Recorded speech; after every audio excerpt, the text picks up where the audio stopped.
With practice and qualifying in the books from Richmond, it's time for Brian and I to talk Cookout 400, DraftKings picks, update our betting card. Where's the value? Is there value? Do we know what we'll see on Sunday with the new tire package? All of that and more on today's Angle Up Pursuit podcast.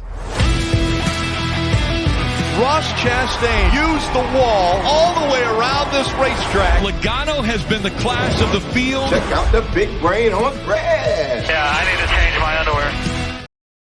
Brian Twining, this is probably one of our latest recordings, especially for you as you are out in Ohio and it's almost midnight.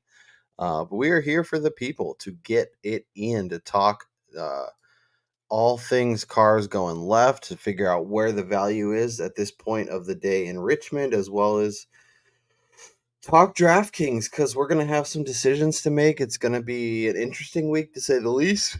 Yep. I don't know what to do. So, I guess, where's your head at? Because we have this option tire. I was kind of like, I don't love it, especially when you're talking head-to-heads and Yeah. Maybe a top 10 bet. Like, it could make things kind of wonky. Obviously, we saw tremendous speed from those that used it in practice, but then also tremendous fall off. So it could be something where if we get a caution with, say 20 to go, some cars take a shot and see if they can get up to the front. We saw some guys look amazing in practice and then fall off significantly, Austin Dillon. And then other cars look awful in the beginning and then find ways to find speed at longer in the run. We're going to have some decisions to make in terms of DraftKings. What do we actually buy? What don't we buy?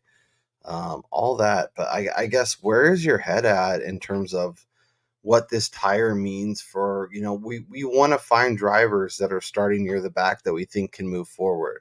We want to find drivers that we think can get to the front and stay at the front. But if they're going to switch to a different tire and it ends up, we end up going more laps because of, overtime and cautions and stuff.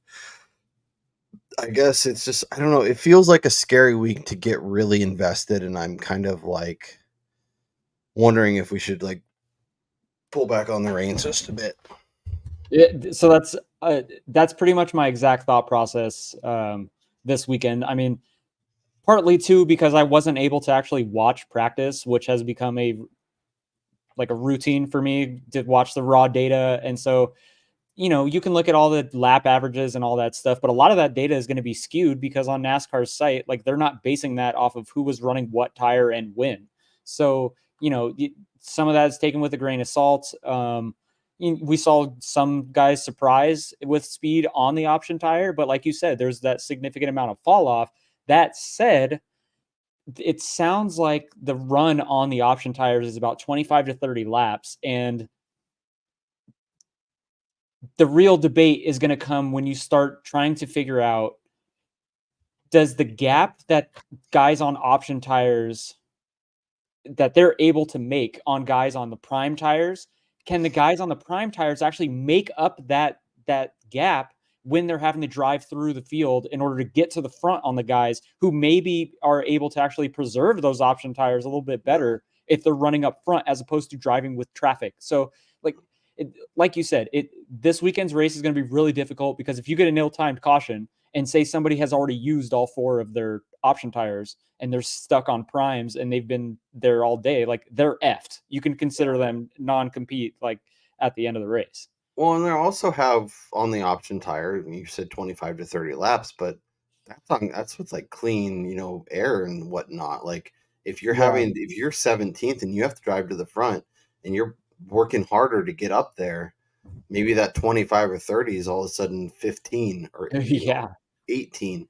And then by the time you finally get up there, you're praying for a caution so you could get good tires on again and hold your track position. It's a little terrifying. I'm not going to lie. I'm invested from pre-practice and qualifying. I don't know how much adding I'm going to do. I'll probably do it because, I'm going to convince myself that I got some edge, but I mean, and we're here to make bets. We're clearly. and build some lineups over on DraftKings. So let me pull up the DraftKings pricing. We can go through it and we can talk about how we want to play it this week. So let me switch over to this one. Nope. Click here. There we go. Denny Hamlin 10-7, Kyle Larson 10-5, Christopher Bell 10-3, Martin Truex 10-1. 4 10K drivers. Obviously, Hamlin put it on the pole. His It's going to be team great. in front row. His other teammate is back in fifth, third row. And then Kyle Larson looked. I'm a little worried. I went on the NASCAR betting preview show and sung his praises. I added him obviously here. I bet him at my favorite offshore. What Hendrick. Me. Let me just say, anytime you see Larson starting 15th, he's going to be in lineups. It doesn't matter what track you're going to outside of super speedways. I think Larson is probably going to be the most rostered guy Yeah. this week, because if anybody is going to be able to drive from his position to the front and lead laps and still be a dominator at a track where that's extremely important, because they're going to be, they're running a ton of laps here. It's going to be him. Yeah. But when you have the 3 JGR guys right there at the front, who were all expected to be extremely strong this week, they opened the week as the favorites. They closed before practice and qualifying as pretty significant favorites over Larson, who was the first non-JGR guy. It's going to be difficult to deviate from them, knowing that if you miss on those guys, like, you're not going to win. Yeah. Yeah. So I guess for you, is there a name among these 4 that you're more interested in than the others? I mean, I liked him pre-practice and qualifying. Martin Truex Jr. starting on the front row with his teammate Denny Hamlin. We saw what he did here in the spring, obviously before the option tire. So that's something to keep in mind. But I don't think that's going to come into play until maybe the end of a stage or something of that nature. We know how good Marty can be here if he's able to get out to clean air, which is he was the best in the long run here in the spring. And so I think he's going to be an interesting play, because Denny's sitting on the pole. He was the favorite. He's now the post-qualifying favorite in the odds board. Christopher Bell, everybody was extremely high on him coming into this week as well. And then you have Larson, who's going to be taking on a ton of rostership because he's starting 15th. Yeah. Yeah. Larson's roster percentage is going to be crazy. I'm curious to see what Win the Race ends up posting theirs at, because it's always good to kind of compare a couple different options and figure out where the outlier is. But it looks like Larson's going to be near 40%, depending, obviously contest dependent. Yeah. But in cash is going to be really popular. Hamlin is going to be next. I'm in on Christopher Bell. I think he wins the race, and starting 5th, it's hard to not like him. I was looking at FCRS Pro. Their 2 strongest comps for Richmond are New Hampshire and Phoenix. And with those 2 tracks have something in common. They were both won by Christopher Bell. But both of those two races included Adam Stevens on the pit box in Bell's ear.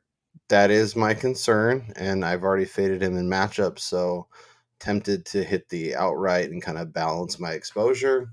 True.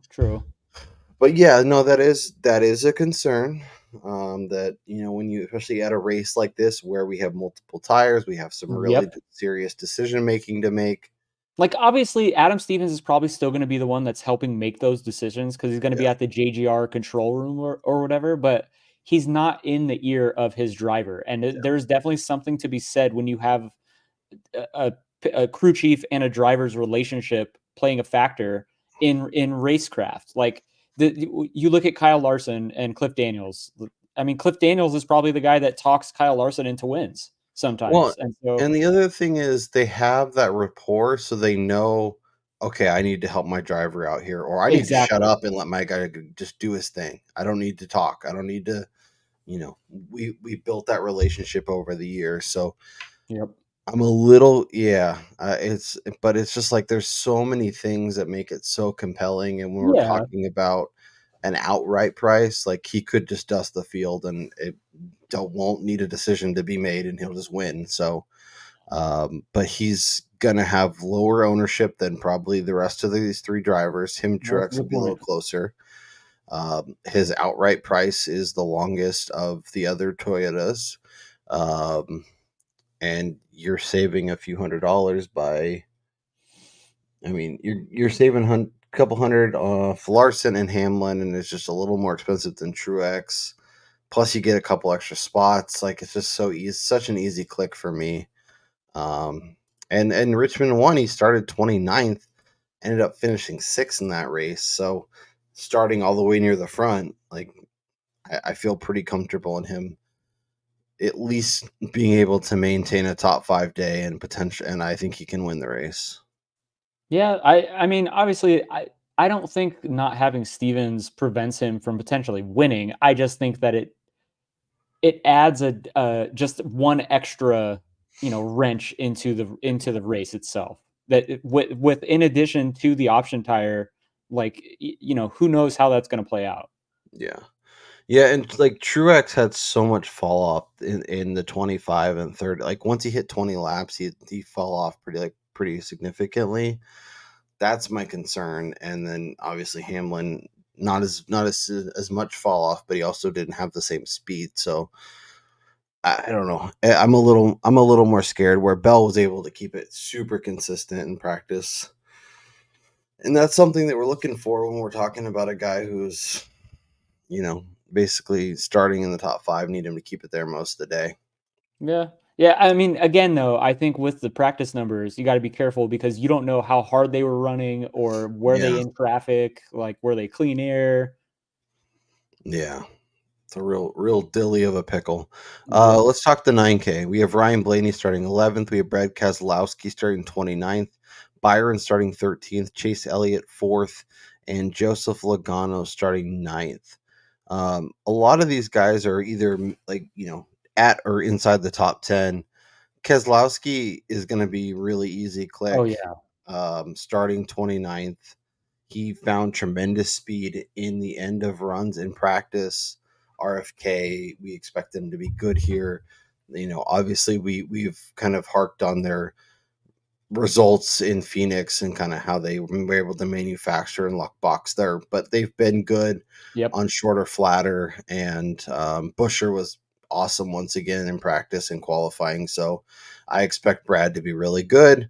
Wouldn't fault anybody who clicks that. I will probably click him a few times myself, but you definitely you want to be aware of how you're building lineups, and if you go, especially if you do something like Larson or Hamlin and then Keselowski, that you're finding a way to be different as you build the other four spots. So, um, super easy click. Beyond there, Blaney starting 11th, Byron 13th, Elliott 4th, Logano 9th. Any of them stand out above the rest as potential targets, or anybody that you're like they're not in my player pool? I have no interest. I mean, obviously Blaney starting 11th, he's going to be extremely popular. I don't really know like how optimistic I am as far as him potentially winning the race. And then Keselowski, I think he's going to be too rostered to be in lineups when you add in the fact that he's 9,600 and he's got to make all that track position up here, and the likelihood of him leading laps is probably not good until we're later in the day. And so, you're giving up that possibility with him for such a high cost when you can stay in the same range and get a Chase Elliott or a Joey Logano whose path to the front is much easier with a pit call or something of that nature. Sure, but I think like we saw with Bell at Richmond one, I think we could easily talk ourselves into Keselowski starting 29th and end up finishing with in the top five. And Yeah, that's true. So you get all the placement points, but I just don't know if the roster percentage in addition to the cost oh yeah, is. I mean you have to balance it out. So we'll see. I guess as we go through the rest of the salaries, to see if there's value and ways to kind of get off of some of that potential ownership. Because there's going to be like contests where he's 50% owned, and he's going to be hard to, it's easy to not click him, and then you're cutting off a big chunk of the other teams. If you're doing cash, he's obviously a easy click. Makes a lot of sense. Do you trust what Hendrick brought? Because I was optimistic pre-practice and qualifying. I thought they were going to be building in the right direction, and I don't know that I'm as comfortable anymore. Yeah, no, definitely not. I mean, obviously Elliott was good, which this is the track that he performs pretty well at. I think it was kind of disappointing to see where they qualified. The fact that only one of their cars made it into the second round is very telling for Yeah. overall speed. And so, I'm less optimistic than I was earlier in the week. I bet the Chevy to win market, as you'll see as we transition to betting a little bit later. So I do think, though, that Elliott is a good pivot off of the JGR guys early and potentially his teammate Kyle Larson, because you're getting a guy who has the potential to lead laps up front if he can get there, and he's way cheaper than everybody else, and so you could build a lineup with a lot better, placement differential guys who are going to be really strong, as opposed to having to dive into the dumpster to fill out the back half of your lineup.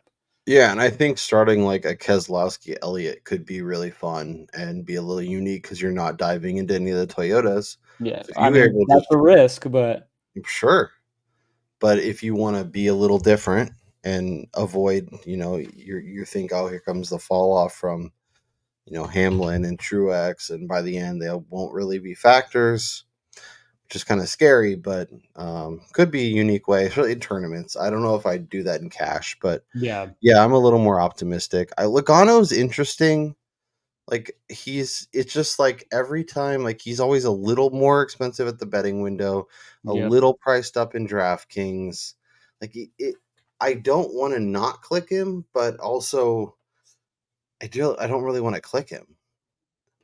Yeah, it's hard with him because he's starting inside the top 10, which normally you're getting him in double digits. So, you run that risk there. That said, he was really good here during the spring. Like, he found his way up to the front early on. He didn't lead any laps or anything, so it's not like you're getting that benefit there. But I don't know. I feel like his ceiling is capped because when you look at it, ninth to first, and say he wins the race by leading the last lap, I mean, is that really going to warrant Yeah, yeah, using him as one of, like, your potential dominators who doesn't actually dominate shit and just you wins the need race? him to get to the front quickly and Yeah, dominate exactly. laps in stage 2 and stage 3.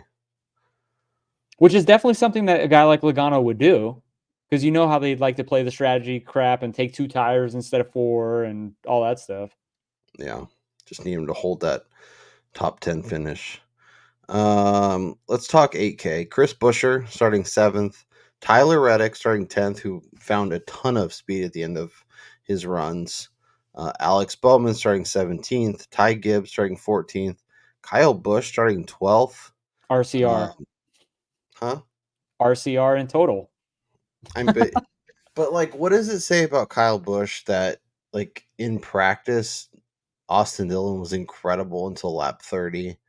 And Kyle Busch, and obviously they could be trying different stuff to see what they can make work, but I don't know. He was nowhere near as good as his teammate, and his teammate's Austin Dillon.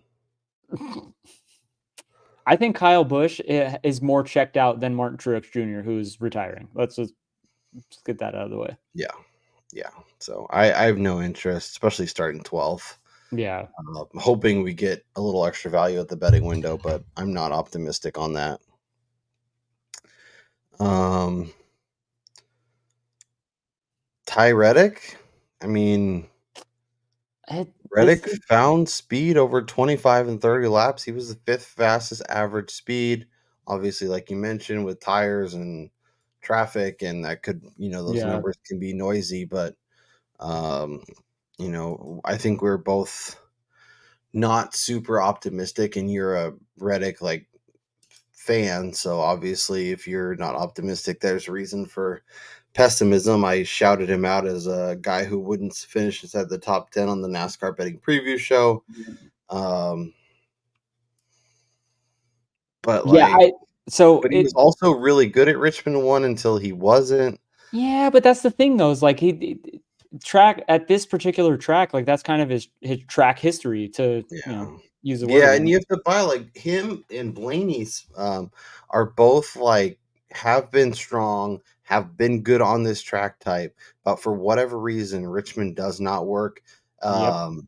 And Derek was even looking at his Xfinity numbers, and, like, they're fine, but they're not like he was losing to Cole Custer and Allgaier and some of the other, like, those kind of guys. So it's Yeah, just real quick to tell you like how not on Reddick I am this week. I would rather play Bowman or even Chris Buescher, who's starting 3 spots ahead of him, yeah. than Tyler Reddick, just because I think Buescher's ceiling here is a legit contender for a top 5 and potentially a race win. Whereas and then Bowman, I think he could potentially top 10, and you're guaranteeing yourself 7 placement points minimum there. Whereas Yeah, and Reddick, he's kind of in his ceiling for this track.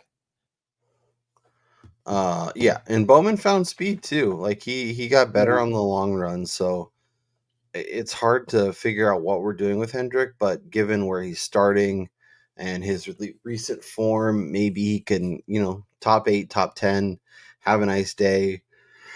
Maybe lead to laps in stage 2, knowing he's locked into the playoffs. Maybe they throw those tires on and he wins the stage. Like there's a few things they could do, even if it means they don't win the race. Yep. Let's talk 7K. So Ross Chastain, starting 22nd, who was awesome in practice. Um, the fastest in 10 lap, second in 15, 20, 25, and 30. Trackhouse found something. I don't know if I want to believe it because I'm a little scared too, but 7,900 starting 22nd, having it seems a really fast car. We've seen this happen with Ross where doesn't qualify well, but it Yeah. also needs a top 5 guy at the end of the day. Josh Berry, on the other hand, looked really good, and I'm very happy to be holding that ticket at a place where he's been good. Starting in the second row, 7,800. I don't know how many people are going to go click that name. If you want to differentiate and grab a early dominator and have it be Josh Berry, I mean, if you do Berry and Larson and Keselowski, you're starting yourself very unique with a ton of potential. I think he Yep. can win the race. Don't know if he will, but I think he can. Bubba Wallace starting 8th, Cindric 18th, McDowell 28th, and Chase Briscoe 25th rounds out the 7K range. I guess, of the other names, like Bubba, we talked a little bit about him and how we had optimism there. He's been better. Obviously had some speed, showed some speed in practice. We like the Toyotas. Is there anything there, or is he too far forward? So my big worry with Bubba Wallace as we wind down the regular season here is that he's actually racing the cut line, not the race itself. And Yeah. so when you see him starting, 14 spots ahead of his main competition at the back end of the playoff standings, what is their reason to do anything risky to push the car and potentially wreck? So my thinking here is that Wallace, he would be completely fine running 7th through 12th the entire day as Yeah. long as Ross Chastain is sitting behind him. And so, that's why like I'm not really high on him for DFS and really betting for that matter, just because I don't think that they really have it in them right now to want to go to the front and potentially win and cost themselves points. Yeah, but if Ross has that speed that he showed in practice, and we think he Okay, does, Ross Chastain won one of the previous 5 next gen races at Richmond, has a finish better than 15th, and this is his worst starting position in the next gen era at this track. When the 3 of the previous 5 times he was starting inside the top like 6. What is there to say with an option tire that a team who has been absolute dog shit is just going to show up and outmaneuver everybody? It just doesn't. I don't see it. I cannot But what back if this is the watermelon right one? now. What if by starting far back, he actually ends up being better? Because as we've talked about with Ross Chastain a million times, when he starts in the front and people are excited about him, he performs like ass. But when he starts in the back and nobody thinks he can be fast, he wins the race. I see it. I Yeah, can I see mean, it. I'm with you. He's probably just a better bet and see what he can do rather than Yeah, just stick around but with him on I DraftKings. think so. Last summer's race here is a good example. He started 19th and he finished outside the top 20. So, and he Yeah. never finished top 10 in either stage 1 or 2 either. Okay. Stop bringing Yeah. facts and logic. I would like to know what that practice report looks like for that race, though, because was he Oh yeah, it fast? was way different. It had to have been. Um, Cindric, McDowell, Briscoe, Barf, double Barf. Daniel Suarez as we transition to the 6K. I mean, he loves his car. He I looked fast. He's also Trackhouse again. starting. Yeah. It's just like they do this to me. They get me excited. They rope me in, Yep. and then they leave me disappointed. So like in the opposite spectrum of like my Tyler Reddick fanhood where I'm betting him every week until it hits because he's been that good. It's with Trackhouse, it's I'm not betting them until they show me anything at this point. Yeah. On Sundays, I don't care about practice and qualifying. Like you got to put it together when it matters. Yep. Ooh. We have win the race projections. Let's go. I'm curious to see. Now that's interesting. I'm looking at ownership projections. Let's see. And by the way, if you're not subscribed to Ryan Stevens' thing, win the race at .info, you're missing out, man. Like all of Yeah. these guys that are putting out this content, him, our buddy Ryan over at iFantasy Race, that his stuff, like Yeah. add Yeah. this to your life. Yeah. Great check-ins for ownership percentage, DK ceiling, all that good stuff. Hamlin, Bell, Truex, Keselowski is your top 4 over there, which is kind of interesting in terms of ownership. And Kyle Larson's actually lower, um, Interesting. which is interesting. So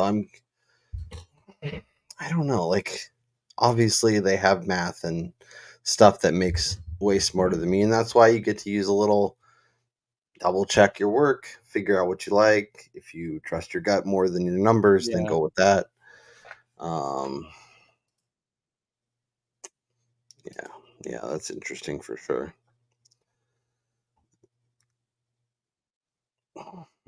Keselowski, man.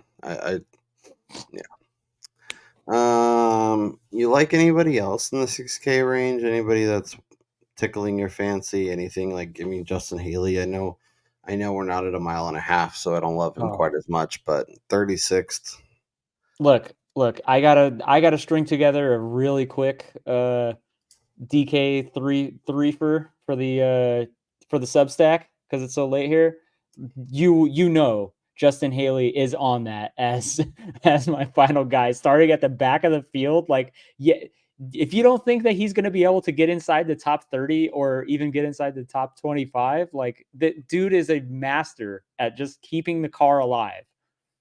yeah, yeah, yeah. He's done the unthinkable. He's made Rick Ware regular focus of potentially moving forward, potentially ending up at or around the top 10. Um, And which is also too, I think so the recent scuttlebutt about him potentially being the guy that replaces Corey LaJoy, ooh, you have to like get it while it's good now because if that move does happen and he divorces RWR that quickly, like they're probably going to completely pull back any resources, any help on Sundays. And so, not saying I'm not trying to be like is that really a step forward? Like is that worth switching? I know it's Rick Ware, but like it's Spire. It's Yeah, not but like isn't Rodney Childers going over there? that sounds Yeah, I'm right. pretty sure he's taking over as the crew chief for the 7 next year. Yep, multi-year deal. Or Huh. Childress, however the hell you say his name. So imagine Haley with him as his pick as his crew chief. Ooh, look at you connecting the dots. And you also have to remember too, Haley has a legit relationship with Chevy after driving with Colleague for a while. So it's not like he'd be making new relationships with a manufacturer either. Yeah. Yeah, and at the end of the day, like he's been good, but it's Rick Ware Racing. Mm. But yeah, everybody else in this range, I think this race is too much of a crapshoot to start throwing darts on guys that you really don't have confidence in.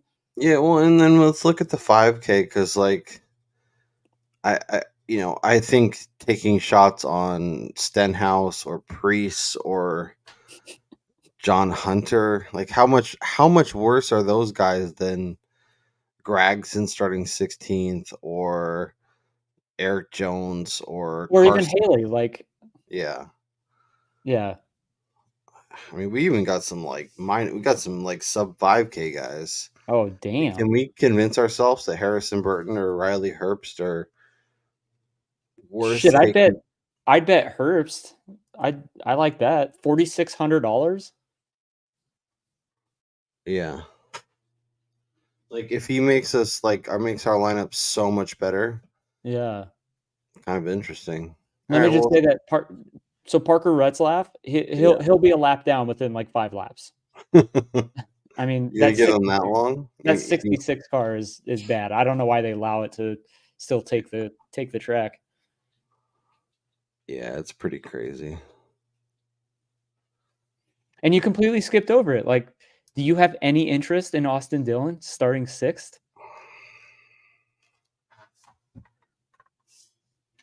No, I mean, imagine how gross a lineup of Dillon, Barry, Keselowski, Larson.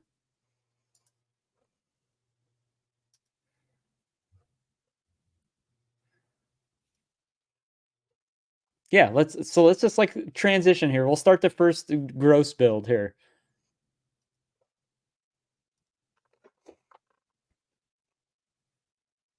I mean, you're playing with fire having those 2 guys as your top 10 starters, but and then you do like a Chastain.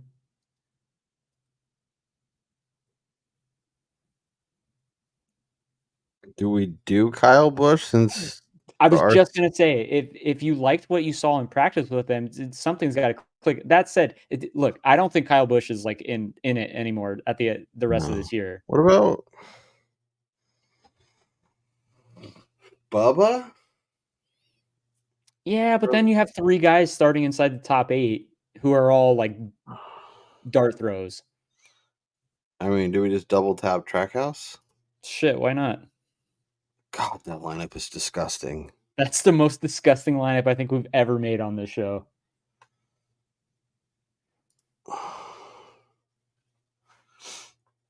What about Chase instead of Barry? If we're gonna do the Larson thing, let's do it with Chase. And if we're gonna do Austin Dillon, like I think Barry is a better click than Austin Dillon in a vacuum. But if we're going based on this lineup and what we need to have happen, and like we don't need to get ugly with multiple selections. We just need to get ugly with True. one. That's true. And I think doing the Dillon thing with Elliott Larson, Keselowski, Chastain, and Suarez is fun. No, okay, so how realistic is it though that Austin Dillon actually gains points?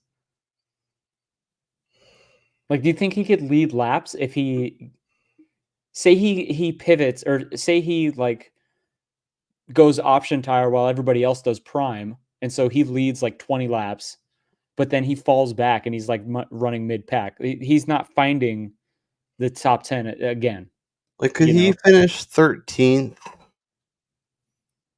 and Like he was decent in Iowa. Obviously, he started 36 and got to 19th. It's a very Yeah. different thing. But at New Hampshire, he was shit. Oh, yeah.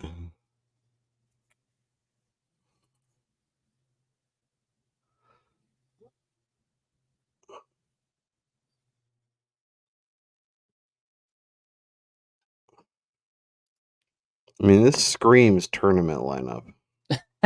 Do it. Let's do it. Okay. All right, let's build another one with a little more sanity this time. Yeah, I think you got to start with the Toyotas here. Okay. So I'm Team Chris Bell. You're Go Team for it. Martin Truex. Do you No, think we go. can build a lineup with both those guys? Or should we Yeah, pick?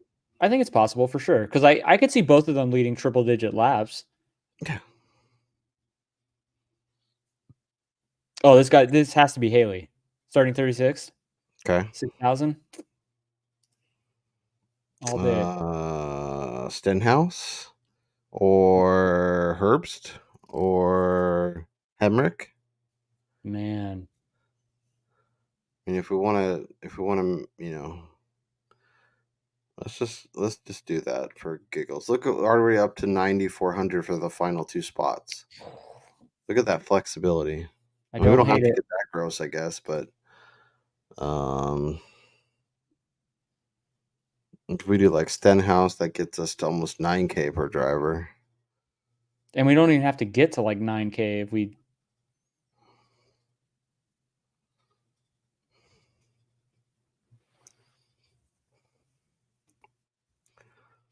If we do like a 9,600 Keselowski, that gets us to like Chastain. We could also do like This is where you could do like a Suarez or a Briscoe or a Gilly and just hope they top 10. And then you could go back to the top of the board and grab like, yeah, anyone, literally. yeah. I think we'd have to pick one of Larson, Blaney, or Keselowski, Yeah, because they're or going to be even Byron. the most rostered. I mean,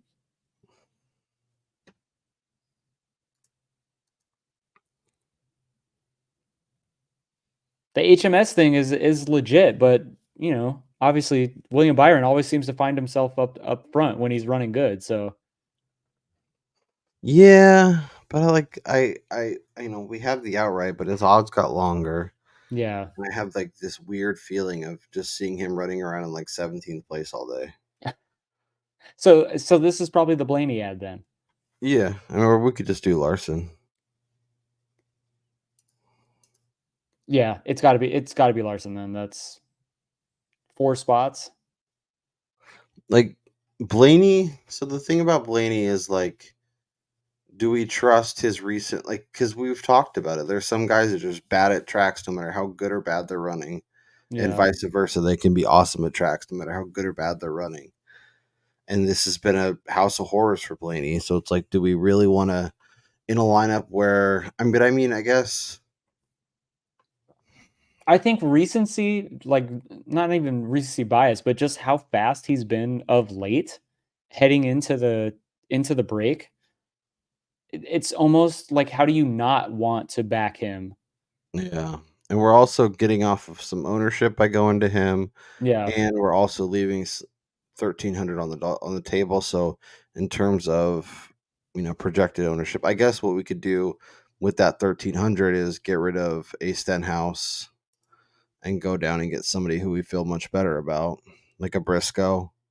Yeah, I like Briscoe a lot better than Stenhouse, to be honest. Yeah. So starting a few spots forward, but SHR short flat. I think he makes more sense, and I feel a little more comfortable. Yep. And he's still unique. Like, I don't think he's gonna be super popular. I like this lineup a lot.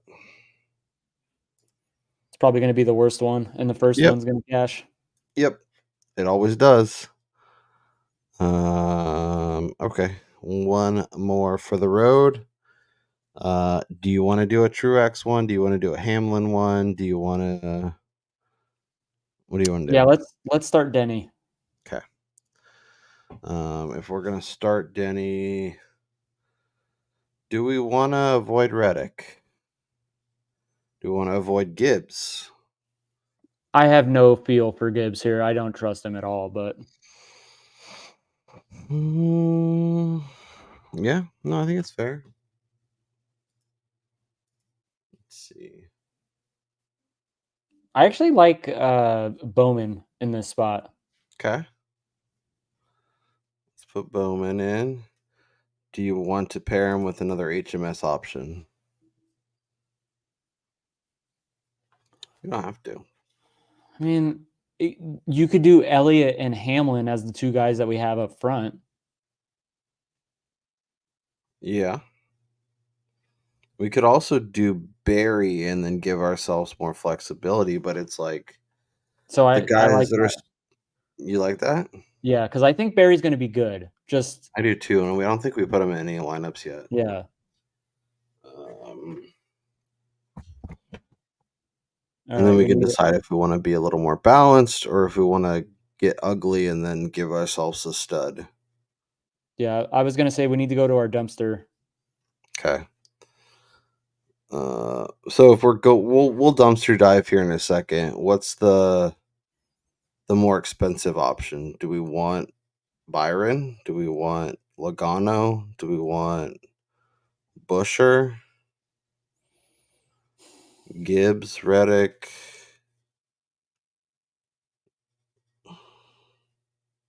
So I know I talked about it, like not fitting him into lineups because of cost, but I think having the safety of placement differential with Keselowski Yeah. here is good when you have a guy like Barry. Yeah. Yeah, Because if you you get, hope that Barry leads early and then Kez gets there late. yeah, well, I mean, and we have the potential Yeah. 300 lap leader in Denny Yeah. there. Then he could go out there and get 150 points on his own or whatever. Yeah. All right. So do we want to do? We could do the cheapest option on the board, Riley Herbst. Yeah. Yeah, and Retzlaff, he doesn't even count. The No. 66 car is not even in my purview. No. So Gibbs, Bush, Chastain, Bubba, Cindric, McDowell.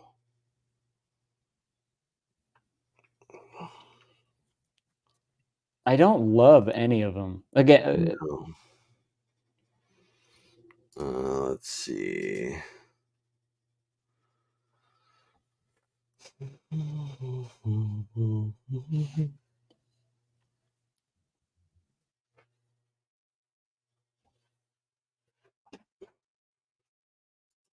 and we can always add like if we went further down and say you added like a Gilliland or you did a Haley again, and then you can pivot off of Herbst then. Well, so my thought is, why don't we do Ryan Preece? I know it's weird with SHR, but SHR is good traditionally at these tracks. Preece has True. been pretty solid, and in practice, he was able to find speed and get better as on the long run. And he's starting 26. Maybe he gets a top 20 day, and then it gives us 7,700. So we could do Bubba, Cindric, McDowell. McDowell's during 28th. I know it's kind of scary. We could also just do Briscoe, and then we have 3 SHR guys, which I don't love, but also kind of fun. If Or you say Daniel so. Suarez. Ooh, is an easy click, I think. Yeah. Yeah, let's go. Let's do the SHR double up with Briscoe. Triple up. Oh shit, triple up, yeah. Oh Perry, great. Preece, Briscoe. We're dead. SHR season. Let's go. All right, we did it. 3 disgusting, absolutely garbage lineups at an absolutely garbage race with random tires, and we'll see how it goes. Larson, Keselowski, Elliott, Chastain, Suarez, Austin Dillon, blah! Chris Bell, Truex, Blaney, Briscoe, Suarez, Haley. The one that feels comfy is going to be awful. Yep. And then Hamlin, Keselowski, Bowman, Barry, Briscoe, Preece. I like it. As a reminder, this race is later in the day, so make sure you adjust yourself accordingly. Make sure you have your lineups in and ready to go. Gives us a little more wiggle room, but we can see. So update the betting card. I have Byron at 16. You can get him now, I think, as long as 20. Barry, I have at 30. Personally, 40. Brian has him at 50 because, of course, he does. We'll look at his number. It's much shorter. Larson over Denny at plus 165. That feels like a terrible bet at this point. Barry over Busher at even money. I like it, but Busher was also pretty strong. So we'll see. Larson over Bell. I think Bell wins the race, so that's looking bad. And then Larson to win. Brian has Byron and Reddick because, of course he does. Larson over Bell, Truex over Bell, Byron over Gibbs.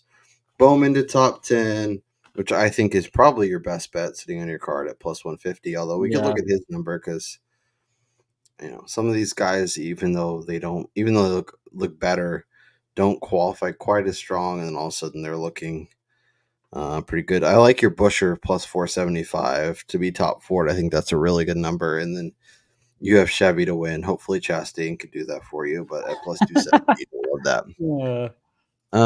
Let's talk odds. So Denny Hamlin 350, Truex 450, Bell 475, Larson's at 8. I've seen him at double digits, so if you can find it, I guess jump on board.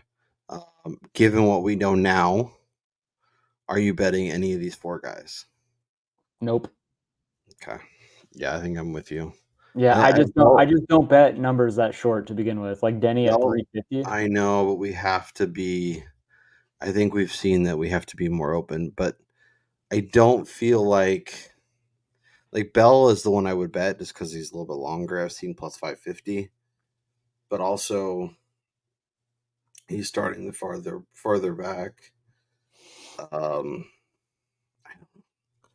Maybe you wait for to see how the race starts and you bet him live, even if it's at plus 400. Let me just say that people are suffering a major L right now with Superbook pulling out of all the other states because when odds reposted, Larson reopened at like 12. Our offshore has him at 10. Should we be firing? I mean, it's hard to pass up Kyle Larson at any of those prices. At double digits, like if Yeah. you find Larson at double digits, even as underwhelming as he looked, but I don't know. Sometimes I feel like it's just trapping us.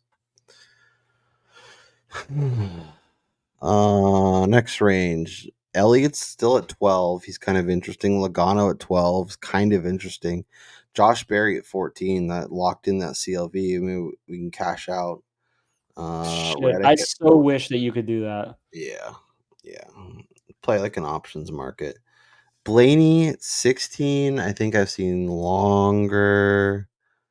There's a 20. But again, it goes back to his track history here. He doesn't have the success rate that would really garner like more attention in the outright betting market. When you got the like 20 or 25 pre-practice before we knew anything, it was like, oh, this might be a good number. But now that we saw guys unload and the speed difference between JGR and the rest of the field in qualifying, and then their fall off stuff during the race, you already know Denny Hamlin and Martin Truex Jr. are amongst the best, if not the best guys at managing their tires. And if we were going to have that with the option tire, they're going to be better than everybody else on that specific run. So like you're still playing with fire when you're avoiding them at the top of the board and trying to take these darts down. Yeah, but we down also seen 2 shorter flatters where Blaney won one and very easily could have won the other. Oh, 100%. Like I'm not going to discount that his potential here, but yeah. I kind of Blaney at wanted to 20, see more. Brad at 20, Byron at 20. I honestly don't hate just if you don't have anything on your outright card, firing on all 3 of those and logging out. Put $10 on all of them and log out. Yeah, because I really don't think this is a race where you can get too exposed to with so many unknowns. Yeah, Chastain's 35. Suarez at 80. I know we don't love Trackhouse, but Those are some good numbers given what we saw in practice. Yeah. I mean, but yeah, I guess that's not bad. I wouldn't. I think something playing more into that even potentially happening is the fact that Suarez already has a win and he's locked Yeah. into the playoffs, so they can risk going for it as opposed to having to get like a decent finish. You know? Or they could throw option tires on, win stage 2, and end up finishing 14th. Yeah. Are you batting anything to the outright card? Is there any of these numbers that are compelling enough to get you to consider anything? I mean, honestly, it's like at this point, it's basically which of the JGR guys is going to win the race. Yeah. Denny, Truex, or Bell. That's kind of what it seems like, and it's going to take some funky shit to happen for that not to happen. Which is, we saw that in the spring. Which who was up front? The JGR guys. Yeah. Yeah, I'm tempted to bet I'm tempted to bet C-Bell. Well, especially we can get C Bell at our offshore at 550. So Yeah. Mm,